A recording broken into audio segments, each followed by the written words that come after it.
Итак, ключ на дренаж. Пуск! Самый космический район республики. Наверное, так можно сказать о Вилюйском Улусе. Здесь уже больше 13 лет плотно сотрудничают с Роскосмосом и специалистами космодрома «Восточный». Роскосмос открыл у нас космический класс. Один из первых 4 классов в России. И к нам часто приезжают космонавты. Они встречаются с детьми, с населением. И мы понимаем, что это действительно та героическая профессия, которая необходима человечеству всему. Роскосмос нам помогает продвигать отдельные объекты, федеральные программы.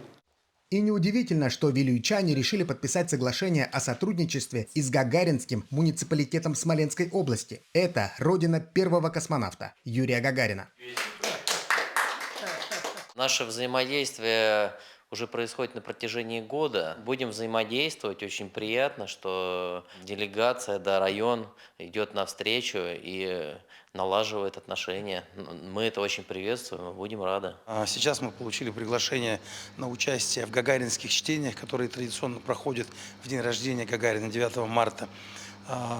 Скорее всего, делегация приедет сюда во время празднования первого полета в космос, который в этом году мы отмечаем юбилейную дату 12 апреля.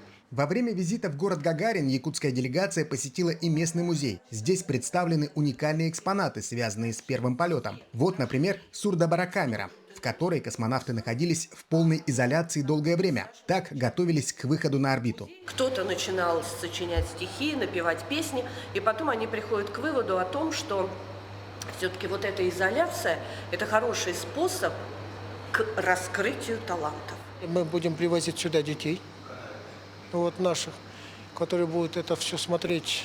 И поверьте мне, после посещения такого музея эти дети будут уже другими. Это действительно центр воспитания.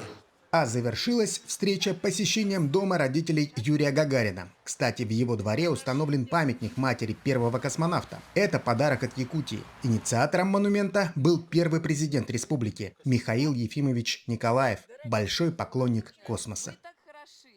Максим Кардозу, Виктор Олесов, Смоленская область.